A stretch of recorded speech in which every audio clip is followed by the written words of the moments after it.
자, 지난 시간에 이어서 신약 시대 성령의 사역에 대해서 살펴보도록 하겠습니다.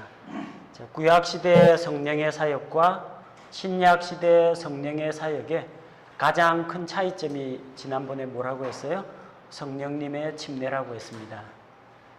예수 그리스도를 믿는 성도들이 성령의 내주하심을 통해 가지고 예수 그리스도의 몸 가운데 연합하게 되는 것을 성령 침례라고 했는데, 가장 중요한 차이점은 바로 성령 침례에 있습니다.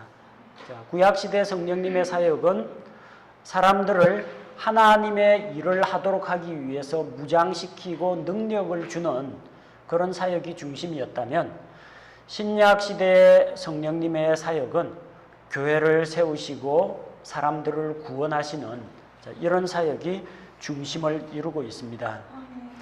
자, 먼저 성령님과 교회에 대한 그 관계를 보면은, 교회를 세우시는 일을 하시는 분이 성령님이십니다.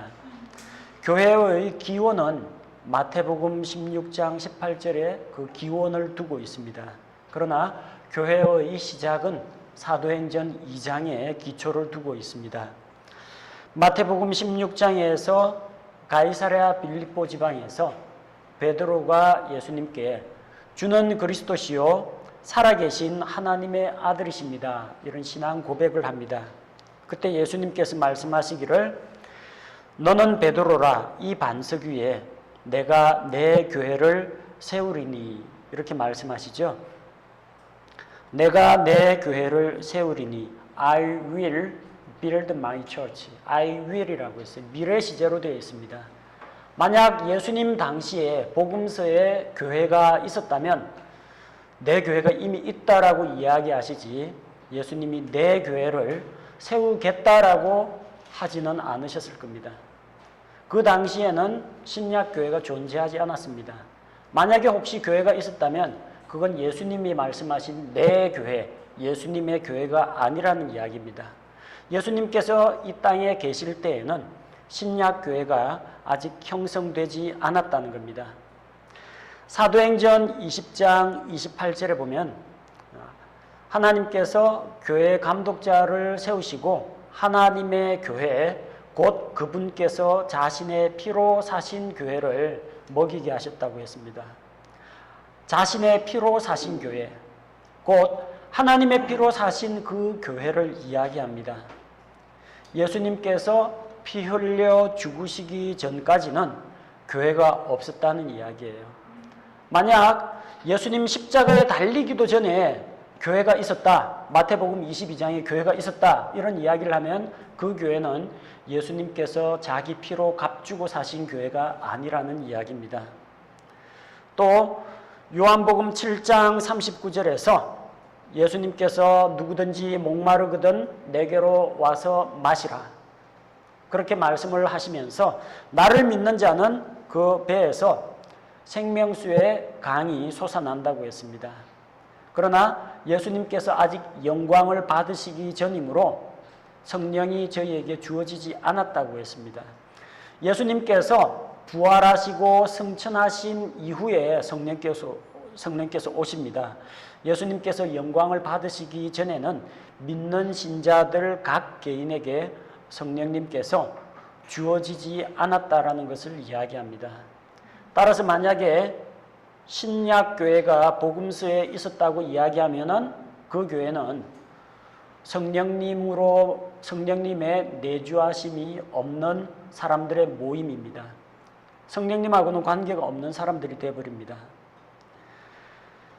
에베소서 말씀을 찾아보면은 교회의 시작이 언제인가? 자, 에베소서 1장 20절에 보니까 그분께서 그리스도를 죽은 자들로부터 살리시고 하늘의 처소들에서 자신의 오른편에 그분을 앉히실 때에, 그때에 권능을 발휘하셔서 어떤 일을 하셨느냐? 모든 것을 그분의 발 아래 두시고 모든 것 위에 그분을 머리가 되게 하사 교회를 위해 주셨고 교회는 그분의 몸이라고 했습니다.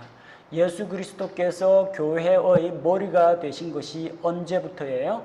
에베소서 1장 20절 예수 그리스도의 부활과 승천 이후부터입니다. 만약에 그 이전에 이 예수님께서 지상 사역할 때 교회가 있었다라고 주장을 하면 그 교회는 예수님이 머리이신 그 교회는 아니라는 겁니다. 신약 교회가 아니라는 이야기입니다. 교회는 어떻게 시작이 됩니까? 사도행전 2장 1절에서 4절에 나오는 오순절 날 성령님께서 강림하심으로 그때부터 믿는 모든 자 안에 성령께서 들어오셔서 내주하심으로 말미암아 각 사람이 예수 그리스도의 몸 가운데로 연합하게 됨으로 말미암아 예수 그리스도의 몸인 교회가 시작이 됩니다. 성경이 말하는 신약 교회는 언제부터 시작이 되느냐? 오순절 성령 강림 이후부터 시작이 됩니다. 기원은 어디에 있느냐? 마태복음 16장에서 예수님께서 세우실 것이다 라고 선포하심으로 그때 약속을 주셨고 실현되는 것이 사도행전 2장이라는 겁니다. 근데 왜 많은 사람들이 마태복음 16장을 교회의 시작으로 이야기합니까? 마태복음 22장에 11조 이야기가 나오거든요. 이것도 행하고 저것도 버리지 말아야 할 것이다. 11조도 행하고 그리고 율법에서 이야기하는 공평과 정의도 버리지 말아야 한다. 예수님이 11조 하라고 했다. 신약교회에. 그 주장이 하고 싶어서 신약교회의 시작을 예수님의 출생으로 잡고 신약시대를 예수님의 출생으로 잡고 신약교회를 마태복음 16장부터 보는 겁니다. 그런데 마태복음 22장은 구약시대입니다. 그 당시에는 제사장이 있었고 성전이 있었어요. 죄 지은 사람들이 예수님의 이름으로 예수님의 보배로운 피의 공로를 의지하여 이런 거 못하던 시대예요. 죄 지으면 양 잡아가지고 양 데리고 제사장 찾아가야 됩니다. 당시에는 구약시대였어요. 성전이 있고 제사장이 있어요. 제사장 뭐 먹고 삽니까? 11조 먹고 삽니다. 하나님의 백성들이 11조 모아줘야 됩니다. 당연히 그 당시에는 11조도 행하고 율법의 정신들도 지키는 게 필요합니다. 왜? 제사장이 정상적인 생활을 하고 하나님께 희생물을 드리려면 제사장 직무를 수행하려면 당연히 11조가 있어야 됩니다. 누구한테 이 말씀을 했어요? 신약교회 성도들에게 말씀했습니까? 아닙니다. 바리새인들을 보고 이야기했어요. 너희가 이것도 행하고. 바리새인들 다 유대인이에요. 유대인이니까 당연히 11조 해야죠. 그러나 이방인인 신약교회에 예수님이 11조 하라는 이야기나 사도들이 신약교회 성도들한테 11조 하라는 기록은 없습니다. 자, 그래서 교회의 시작에 대해서 바르게 알고 신약시대의 시작에 대해서 우리가 바르게 이해하는 것이 필요하다는 겁니다. 성령께서 오심으로 말미암아 신약교회 시대가 시작이 됩니다. 그래서 그분은 오셔서 교회 안에 거하시고 또한 성도들 안에 거하십니다. 고린도전서 3장 16절에서 17절 말씀을 보니까 성전이라는 말은 히에론이라는 말은 신약 성경에서 두 가지 의미로 사용됩니다. 한 가지는 예루살렘에 있는 성전, 예루살렘 성전을 이야기할 때 성전이라고 부릅니다. 예배당을 말하지 않습니다. 신약교회 건물 빌딩을 말하지 않습니다. 하나님의 말씀을 가르치고 선포하는 회당들은 시나고그라고 합니다. 그건 솔로몬의 성전 템플이 아닙니다. 예루살렘 성전이 아닙니다. 성전은 두 가지 의미로 사용됩니다. 하나는 물리적인 건물로서 사람들이 눈으로 볼 수 있는 예루살렘 성전이고 또 하나는 구원받은 성도들을 가리켜서 성전이라고 합니다.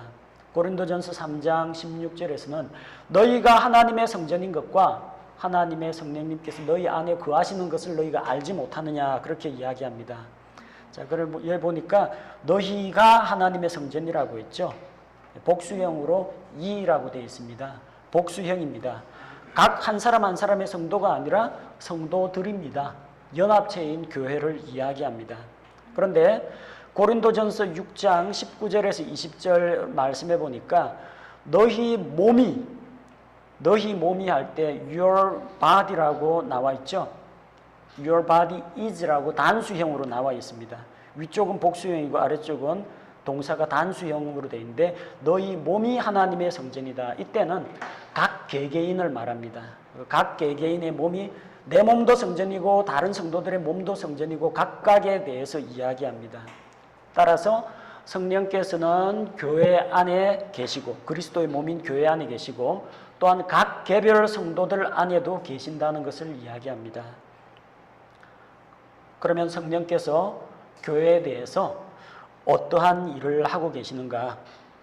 먼저 교회 안에 우리가 거하신다는 걸 살펴보았고 교회 안에 거하시면서 하시는 일이 교회를 돌보고 다스리시는 일을 합니다. 사도 바울이 밀레도에서 에베소 지역에 있는 장로들, 목회자들을 불러 모았습니다. 그리고 마지막으로 떠나기 전에 고별 설교를 합니다. 그러면서 성령님께서 너희를 교회의 감독자로 세우시고 하나님의 교회 곧 그분께서 자신의 피로 사신 교회를 먹이게 하셨다. 그렇게 이야기할 때 성령님께서 교회의 감독자를 세우신다고 했습니다. 교회 감독자라는 것은 목회자, 목양자를 이야기합니다. 교회를 다스릴 수 있도록 하나님의 양무리를 먹일 수 있도록 사역자를 세우시는 것이 성령님의 사역입니다.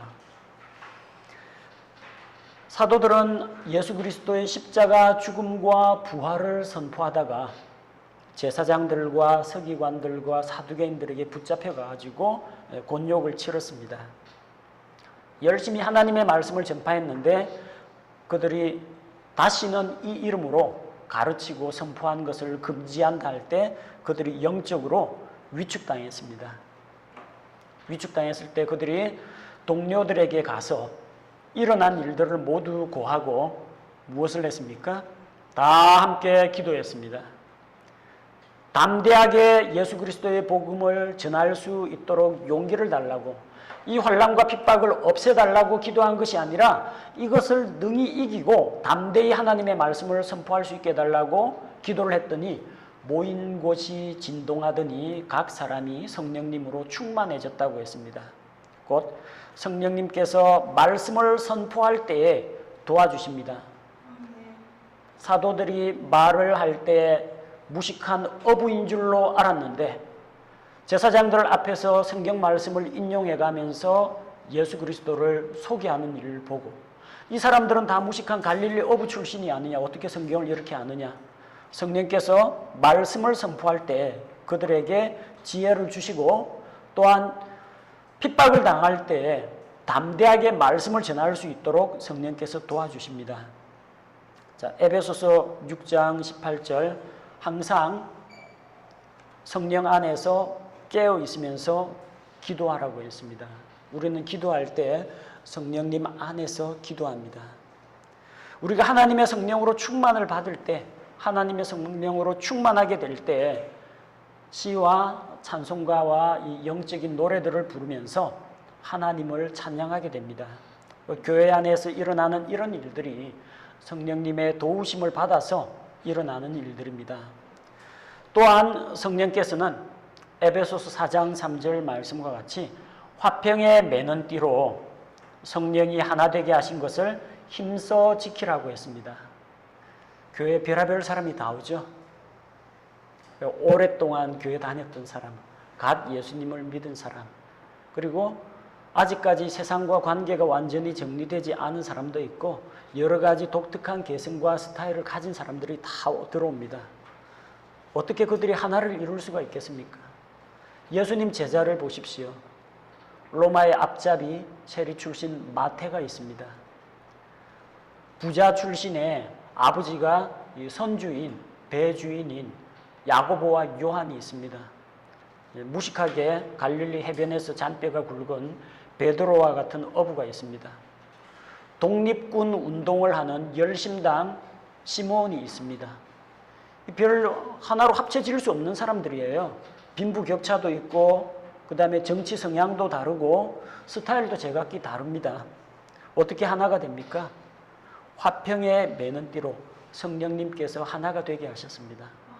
교회 안에는 눈 역할 하는 사람도 있고요. 귀 역할 하는 사람도 있고 손이 잽싸고 빠른 사람도 있고요.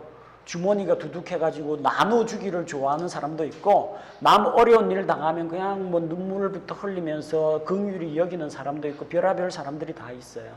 이런 다양한 사람들이 성령님 안에서 한 몸을 이루어 가지고 하나의 교회를 이루어 나갈 수 있도록 연합하게 하는 그런 역할을 성령께서 하십니다. 또 이 교회를 바로 세우기 위해서 교회를 무장시키는 일을 하십니다. 사역자를 보내주십니다. 그래서 사도들과 대언자들과 복음 전도자들과 목사 겸 교사 그런 역할을 가진 사람들에게 이 말씀의 은사를 주셔서 이 은사 받은 자들을 교회에 선물로 주십니다. 개별 성도에게 은사를 주시는 경우도 있는데 은사를 받은 그 사람을 교회에 공급해 주시기도 하십니다. 그리고 교회의 각 몸이 서로 이제 지체가 되어서 각 형제 자매들이 서로가 지체가 되어서 서로 결합하고 연합해서 함께 예수 그리스도 안에서 같은 믿음과 목표 가운데에서 성장하고 자라갈 수 있도록 도와주시는 것이 성령님의 사역입니다. 또한 성령께서는 예수님이 말씀하신 것처럼 우리에게 위로자가 되십니다. 내가 아버지께 구하겠으니 그분께서 또 다른 위로자를 너희에게 주셔서 너희와 함께 있게 하시고 너희 안에 계시게 하시고 항상 너희와 함께 있게 한다고 했습니다. 우리에게 내주하시는 그 성령님이 떠나지 않고 항상 우리와 함께 동행하시고 또한 우리 안에 거하신다는 이야기입니다. 위로자라는 말은 그리스어에서 파라클레트라는 말인데 영어에서 comfort, 위로하는 자라는 뜻입니다. 상처받고 연약하고 이런 자들에 대해서 어루만져 주시고 용기를 북돋아 주시고 바로 세워 주시는 그런 사역을 성령께서 감당하신다는 겁니다. 다른 위로자라고 했는데 왜 다른 위로자냐? 예수님이 땅에 계실 때에는 예수님 자신이 제자들에게 위로자가 되셨습니다. 그런데 이제 예수님이 부활하고 승천해서 떠나가시면 어떻게 되느냐는 거죠. 내가 너희를 위로 없이 버려두지 않고 다른 위로자를 보내주신다고 했습니다. 예수님 자신이 위로자였었는데 예수님이 떠나면 또 다른 위로자가 오신다라는 겁니다. 그래서 예수님이 하셨던 것처럼 성령님이 이 성도들에게 위로자가 되어주시는 거예요. 예수님보다 훨씬 더 효율적입니다. 예수님이 위로자일 때에는 그 혜택을 누가 봅니까? 예수님 주변에서 같이 동행하고 다니는 12제자만 그 혜택을 받습니다. 전 세계에 있는 믿는 성도들하고는 크게 영향을 미치질 못합니다. 그러나 오늘날 성령님께서는 전 세계 각지에 있는 모든 그리스도인들 안에 내주하고 계시기 때문에 그분께서는 모든 성도 한 사람 한 사람에게 위로자가 되어주실 수 있다는 겁니다. 믿지 않는 자들을 향해서 성령님께서 하시는 사역이 있습니다. 책망하는 일을 하십니다. 그가 와서 죄에 대해, 의에 대해, 심판에 대하여 세상을 책망하리니 그런 말씀을 하셨죠. 죄에 대해서 책망을 하십니다. 성령께서 불신자를 찾아가서 귀에 음성으로, 육성으로 들려주시는 것이 아니라 하나님의 말씀을 사용해서 말씀에 비추어서 그가 죄인이라는 것을 보여줍니다. 그 죄에 대해서 책망합니다. 이 죄에 대해서 반드시 심판과 형벌이 있다는 것을 보여줍니다. 예수님을 믿지 않는 것이 죄라는 것을 보여주고 그로 하여금 믿음을 가지라고 성령께서 동기력을 주십니다. 또한 의에 대해서 책망하신다고 했습니다. 의가 무엇입니까? 우리 인간의 노력으로는 의를 쌓을 수가 없습니다. 우리는 태생이 죄인입니다. 그런데 하나님께서 원하시는 완전한 의를 예수님이 흠없는 삶을 통해서 율법의 요구를 다 이루셨고 또 의인으로서 죄인들을 위해서 단번에 대신 속죄의 죽음으로 죽어주심으로 말미암아 대속의 피를 흘리셨고 그 피를 가지고 하나님의 공의 앞에 나아가서 누구든지 예수 그리스도를 믿는 자들을 의롭다 하는 그런 길을 열어주셨습니다. 따라서 사람들에게 대해서 세상에 대해서 사람들로 하여금 자기 육신의 공로, 선행이나 도덕이나 철학이나 종교 이런 것들을 다 내려놓고 예수 그리스도께서 주시는 그 의를 믿음으로 받아들이라고 세상에 책망을 하십니다.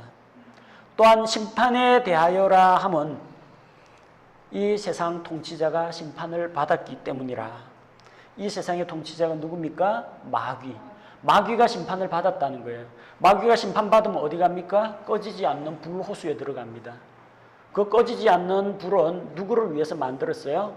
저주를 받은 자들아 나를 떠나 마귀와 그의 천사들을 위하여 예비된 영원한 불에 들어가라. 마태복음 25장에서 양민족, 염소민족 심판하고 나서 왼편에 있는 자들에게 그렇게 말씀하십니다.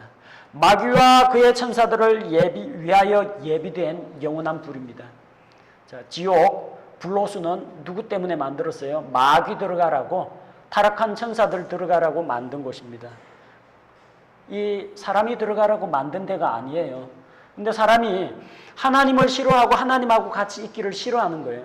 그럼 어떡합니까? 소원대로 해줍니다. 그러면 하나님 없는 곳으로 가라. 그 어딥니까? 하나님 없는 곳. 불호수. 너 마귀 좋아하니까 그럼 마귀하고 같이 살다가 죄 가운데서 죽어서 마귀하고 같이 들어가라는 겁니다. 그런데 그 마귀는 심판을 받았고 심판을 받아 꺼지지 않는 불에 들어갈 텐데 너희가 어찌하여 사람을 위해서 만든 그 형벌의 처소가 아닌 마귀를 위해서 만든 처소에 너희가 왜 거기 들어가려고 하느냐. 심판에 대해서 주님께서 성령님을 통해서 책망하신다는 겁니다. 그래서 믿지 않는 자들을 하나님의 복음의 말씀으로 변화시키고 그들을 구원하시는 그 사역이 성령님의 사역입니다. 믿는 자들을 향한 성령님의 사역도 있습니다.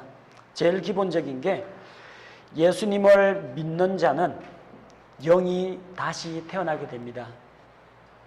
요한복음 3장 5절에서 니고데모가 밤중에 예수님께 찾아왔죠. 어떻게 해야 자기가 영원한 생명을 얻는지, 하나님의 왕국에 들어가는지 그가 관심을 갖고 있을 때 예수님께서 먼저 이야기하셨습니다. 사람이 물에서 나고 성령에게서 나지 아니하면 하나님의 왕국에 들어갈 수 없느니라. 하나님의 왕국에 들어가려면 반드시 다시 태어나야 합니다. 그래서 예수님을 믿을 때에 다시 태어납니다. 예수 그리스도를 믿을 때에 중생하는데 성령으로 다시 태어납니다. 우리의 몸이 엄마 뱃속에 들어갔다 다시 태어나는 게 아닙니다. 우리의 혼이 다시 태어나는 게 아닙니다. 하나님과의 교제 관계가 끊어졌던 우리의 영이 다시 새롭게 태어나는 겁니다. 그래서 중생, 무거울 중자 아닙니다. 어떤 목사님이 이거 무거울 중자 중생이라고 하는데 다시 중자입니다. 다시 중. 중복할 때 다시 중이라는 이야기죠. 중생이라는 것은 다시 중, 날생, 다시 태어나다. 한자로 하면 중생이고 우리말로 하면 다시 태어나면 똑같습니다. 자, 이 중생하는 것은 예수 그리스도를 믿고 영접할 때 바로 그 순간에 일어납니다. 칼빈주의에서는 그렇게 가르치지 않고요. 선중생 후 믿음이라고 가르칩니다. 왜냐? 사람은 전적 타락, 전적 부패, 전적 무능. 모든 사람은 죄인이기 때문에 완전히 타락했기 때문에 하나님의 말씀을 들을 수가 없다는 겁니다. 그쪽은 영혼과 육체 두 가지로 사람을 나눕니다. 이분서를 채택하고 있어요. 그래서 아담에게 하나님이 내가 그 나무에서 나는 것을 먹는 그날에는 반드시 죽으리라. 죽었다는 거예요. 근데 아담 몸은 살아 있었잖아요. 930년 동안 살았습니다. 그럼 뭐가 죽었느냐? 아담의 영혼이 죽었다는 겁니다. 영혼이 죽었으니까 이거는 생물학적인 몸만 갖고 있어요. 그러다 보니까 하나님의 말씀을 들을 수도 없고 자기가 죄인이라는 것을 깨달을 수도 없고 예수님을 믿겠습니다 고백할 수도 없다는 거예요. 그럼 어떻게 해야 됩니까?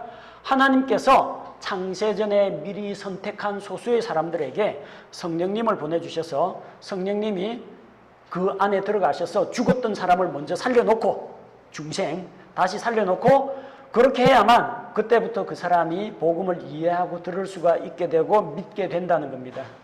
그래서 선중생 후 믿음이라는 거예요. 뭔가 좀 이상하죠? 믿어야 다시 태어난다. 믿어야 구원을 받는다고 했는데 만약에 선중생 후 믿음이면 어떻게 됩니까? 다시 태어나는 게 하나님의 자녀 되는 거고 구원받은 거예요. 선중생. 사람이 다시 태어나고 구원을 받았으면 그 다음에 믿을 수 있다. 이런 이야기예요. 칼빈주의 논리면. 믿어서 구원받는 게 아니라 하나님께서 일방적으로 예정된 자를 먼저 살려주시면 그 살아난 자가 믿게 된다는 이야기입니다. 구원받은 자가 믿게 된다는 이야기예요. 원인과 결과가 바뀌었죠. 믿어야 구원받는다고 성경은 이야기하지 구원받아야 믿게 된다고 이야기하지 않습니다. 왜 이런 교리가 나와요? 예정론 때문에 그렇습니다. 그리고 영혼, 육을 나눌 줄 모르고 영혼, 육체 나누고 영혼이 죽었다. 그럼 육체는 하나님의 말씀을 깨달을 수가 없다. 죽은 시체가 어떻게 복음을 깨닫느냐. 하나님이 먼저 그 사람을 살려줘야만, 먼저 중생을 해가 생명을 얻어야만 그 다음에 지각이 살아나고 의식이 있어가지고 하나님의 말씀을 받아들이고 믿을 수 있다라는 이야기입니다. 자, 우리는 선중생교리 이걸 믿지 않습니다. 하나님께서 모든 사람에게 구원의 길을 열어주셨고 누구든지 그 은혜에 대해서 죄도 안 지어야 정상입니다. 죽은 시체가 어떻게 죄를 짓습니까? 몸만 살아있는 상태라면 그게 잘못됐다는 이야기죠. 영혼, 몸이 있는데 죄로 인해서 몸은 점점 늙고 병들어 죽어가고 있는 과정이고 혼은 죽게 되면 지옥에 갈 운명이고 영은 하나님과의 교제가 단절된 상태입니다. 불신자도 지성이 있고 감성이 있고 의지가 있습니다. 복음의 말씀을 듣고 지식적으로 듣고 이해를 할 수가 있고 깨달을 수가 있고 자기 죄를 알 수가 있고 예수 그리스도를 믿거나 말거나 선택할 개인의 자유의지가 있다는 겁니다. 그래서 누구든지 제가 그것을 믿음으로 받아들입니다. 하나님 저를 구원해 주십시오. 그럴 때 그 사람이 믿음으로 구원받고 다시 태어나는 일이 일어난다는 겁니다. 자, 두 번째는 내주하시는 성령님이십니다. 성령님이 믿는 자 안에 들어와서 거하시는 것을 말합니다. 우리가 앞서 살펴본 것처럼 너희 몸이 하나님의 성령께서 거하시는 성전이라고 했죠. 그 말씀과 같이 성령께서 우리 안에 들어오십니다. 이것은 예수 그리스도를 믿을 때 단 한 번 일어납니다. 단 한 번 일어나는데 영원토록 떠나지 않으십니다. 요한복음 14장 16절에서 내가 아버지께 구할 터인즉 그분께서 다른 위로자를 너희에게 주사 그분께서 영원토록 너희와 함께 거하게 하시리니 영원토록 거한다고 했습니다.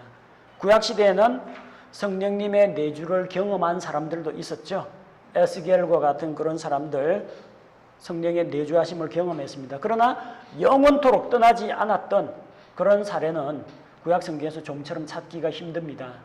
머리 위에만 머물러 있다가 죄 지으면 삼손이 죄 지으면 떠나버렸고 사울이 시기 질투 탐욕에 사로잡혀 있을 때 하나님의 영께서 사울을 떠나가셨습니다. 그러나 신약시대 성령님은 한번 우리가 구원받으면 우리 안에 내주하시고 영원토록 떠나지 않으신다는 겁니다. 세 번째는 성령 침례. 성령 침례는 믿는 자가 예수 그리스도의 몸 가운데로 연합하는 것을 말합니다. 예수 그리스도의 몸이 무엇입니까? 교회입니다. 지역교회가 아니라 전 세계 모든 시대에 있었던 오순절 성령 강림 이후로부터 마지막 휴거가 될 때까지 그 모든 시기에 있었던 신약교회 모든 성도들이 예수 그리스도를 머리로 하는 한 형제자매요 한 지체라는 전 우주적인 그런 교회 가운데로 믿는 자가 교회 안으로 예수 그리스도의 몸 가운데로 연합하게 되는 것을 이야기합니다. 이것 역시 예수 그리스도를 믿을 때 단 한 번 일어납니다.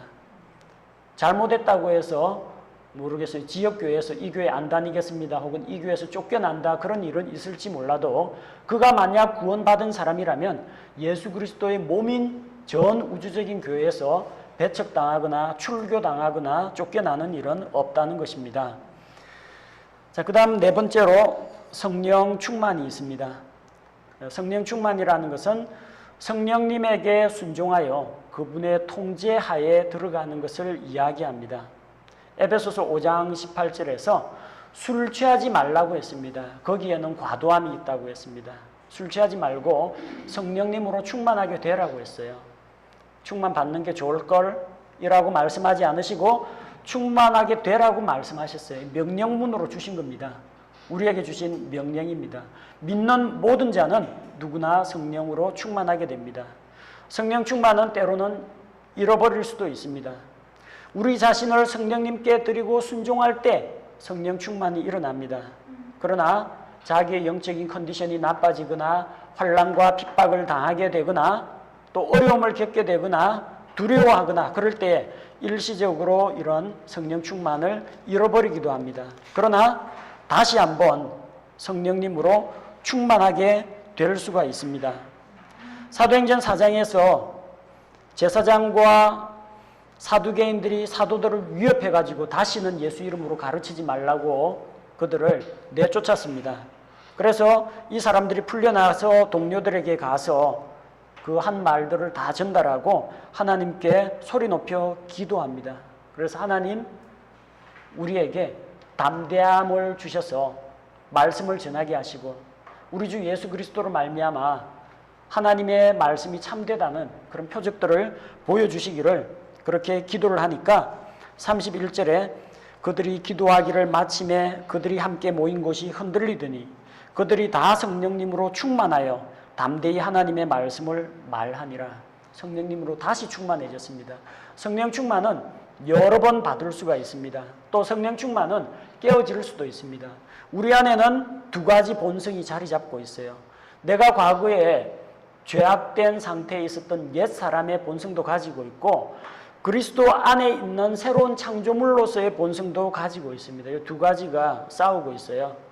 그래서 어떤 때는 이 성령님의 욕구에 내가 순종을 할 때 성령님이 나를 지배하는 상태, 이걸 성령 충만이라고 합니다. 그러나 내가 인간적인 그런 욕심과 죄의 유혹에 무릎을 꿇게 될 때 성령님의 그런 소욕은 위축이 되고 오히려 육신적인 그리스도인이 될 때 이때는 성령의 충만은 깨어지게 됩니다. 오히려 육적인 생각이 나를 사로잡게 됩니다.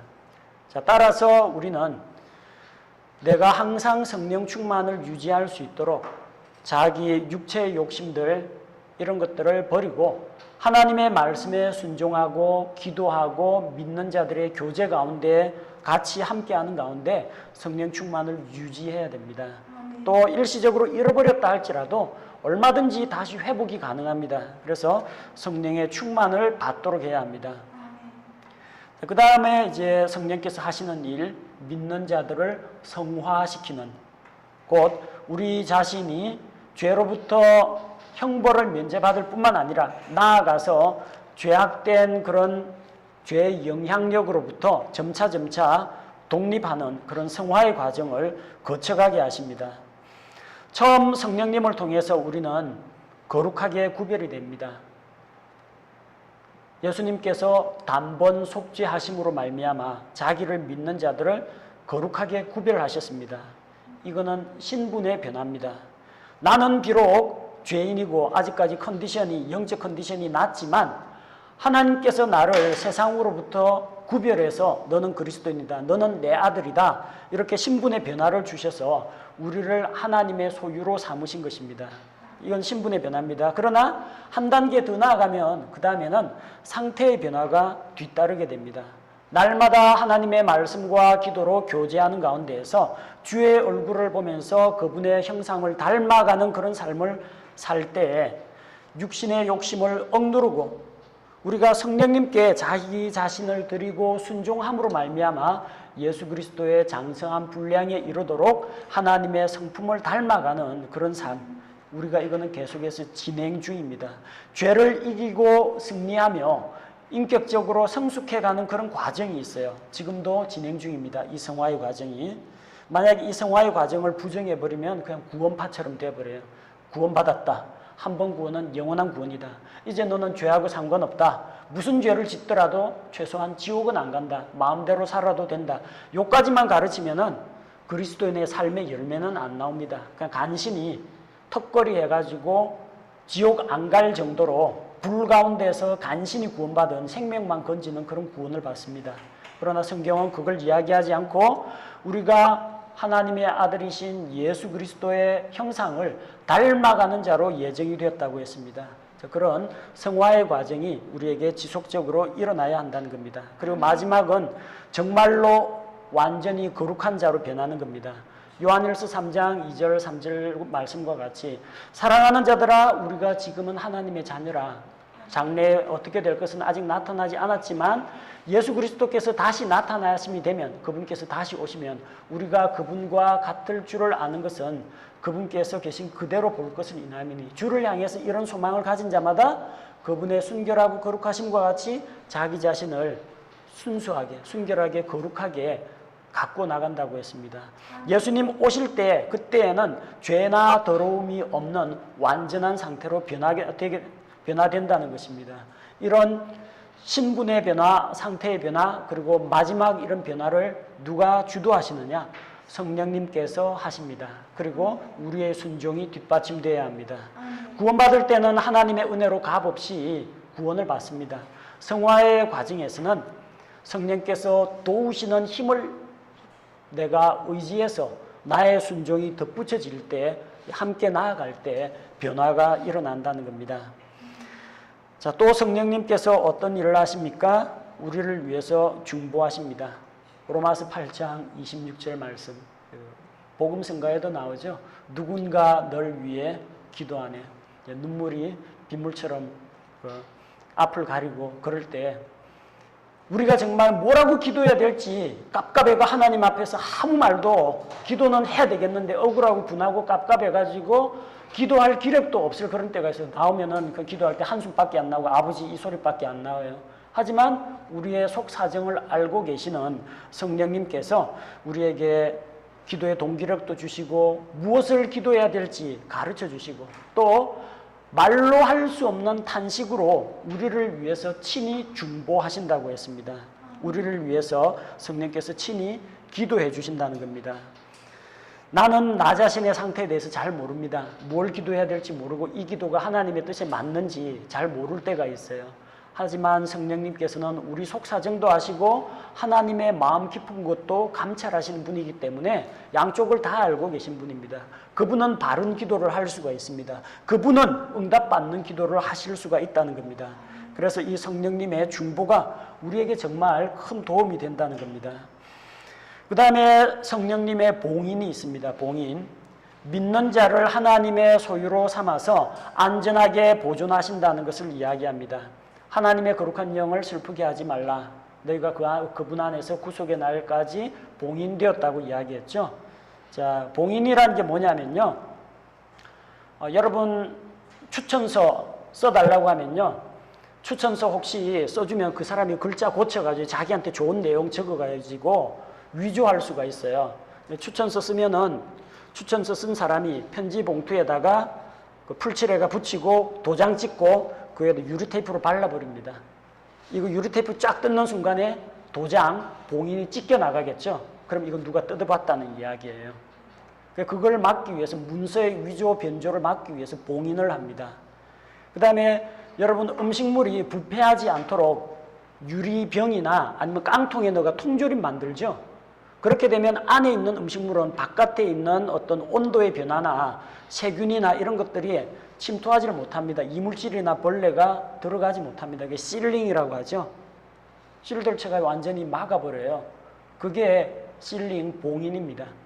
자, 그렇게 되어 있으면 안에 있는 것들이 안전하게 보호를 받는다는 겁니다. 그런 예가 노아의 방주입니다. 하나님께서 노아와 노아의 가족들, 그리고 각기 나온 땅 위에 있는 육상 짐승들을 그 안에 넣고 방주문을 딱 닫아 걸었어요. 그래서 그들이 바깥에서는 비바람, 파도, 홍수가 나더라도 배 안에 있는 사람은 봉인이 되어 있어요. 통조림 통하고 똑같아요. 그 안에 봉인이 됐습니다. 밖에서 무슨 천재지변이 일어나더라도 안전하게 보장을 받습니다. 다 끝나고 나면 딱 꺼냈는데 다 무사하게 나옵니다. 우리의 구원이 하나님의 영이신 성령님의 봉인으로 말미암아 완전히 밀봉되었어요. 사탄이 우리 구원에 대해서 조금도 손대거나 영향을 미칠 수 없도록 우리 구원이 안전하게 보장이 된다는 이야기입니다. 예레미야 32장 10절에 보면, 자, 예레미야에게 하나님께서 땅을 사라고 합니다. 지금 갈대아 군대가 다 쳐들어와가지고 땅을 살 처지가 아니거든요. 근데 나중에 이 땅을 다시 하나님께서 회복시키신다는 약속을 주면서, 자, 매매 증서를 만들어서 항아리에 넣고 봉인을 하도록 합니다. 옛날에는 어떤 식으로 하느냐, 도자기 그릇 안에 문서 작성해 집어넣고 찰흙 점토판으로 덮어요. 찰흙으로 덮고 찰흙 위에다가 도장을 눌러 찍습니다. 자, 그래 가지고 그걸 굳히는 거예요. 나중에 찰흙이 굳으면 이게 단단하게 엉켜 붙어 있기 때문에 안에 있는 문서를 꺼내려면 항아리를 깨거나 이 찰흙 봉인을 뜯어야 됩니다. 그 봉인은 이미 물기가 다 말라가지고 굳어 있기 때문에 뜯어내는 순간 봉인이 부서집니다. 안에 있는 문서가 위조, 변조되지 않았다는 것을 보장하는 것이 바로 봉인입니다. 성령님께서 우리를 그런 식으로 안전하게 우리가 변질되지 않도록 우리가 한번 구원받은 사람이 다시 저 지옥으로 지옥으로 가는 일이 없도록 한 번 구원이 영원한 구원이 되도록 안전하게 보호해 주시는 것을 말합니다. 자, 그리고 성령의 열매. 성령의 열매는 내 열매가 아닙니다. 내가 인격 수양해가지고 옛날보다 좀 웃음이 많아졌네. 옛날보다 사랑과 자비가 좀 많아졌네. 이런 게 아니고요. 성령의 열매입니다. 성령의 열매는 주인이 누구예요? 성령님입니다. 열매 맺게 하시는 분도 성령이십니다. 믿는 자에게 예수 그리스도의 성품이 삶 가운데에서 우러나도록 만들어주는 것입니다. 요한복음 15장에서 내가 참 포도나무요 너희는 가지니, 이 가지가 열매를 많이 맺으면, 가지가 열매를 맺는 게 아니라 포도나무가 열매를 맺도록 영양분을 공급해 줍니다. 가지는 능력이 없어요. 예수 그리스도라는 그 뿌리로부터 빨아올린 진액과 그분의 좋은 성품들이 가지를 타고 우리 일상생활 가운데서 삶의 모습으로 나타나는 것이 열매입니다. 그래서 이것은 포도나무 열매라고 하지 포도나무 가지 열매라고는 하진 않습니다. 이것은 성령의 열매라고 하지 성령님을 받은 사람의 열매라고 하질 않습니다. 주인은 예수 그리스도 우리 주님이시고 성령님께서 그 열매를 맺도록 하시는 겁니다. 믿는 자가 주님 안에 거하고 주님의 말씀에 순종할 때 그분의 모든 좋은 성품과 영향력이 내 말과 행동과 태도 가운데 드러나는 것이 성령의 열매입니다. 곧 우리가 그분의 아들 예수 그리스도의 완전한 성품을 닮아가는 것을 성령의 열매라고 합니다. 곧 신약시대의 성령님의 사역은 어떤 사역을 하시느냐, 구약시대처럼 하나님의 일을 할 수 있도록 사람들에게 능력을 주고 무장시키는 사역이 아니라 죄인들을 구원하시고 구원받은 자들이 영적으로 성장하게 하고 또 이 영적으로 성장한 자들이 하나님의 성품을 닮은 자로 흠없이 성장하고 보호받을 수 있도록 하시는 것이 신약시대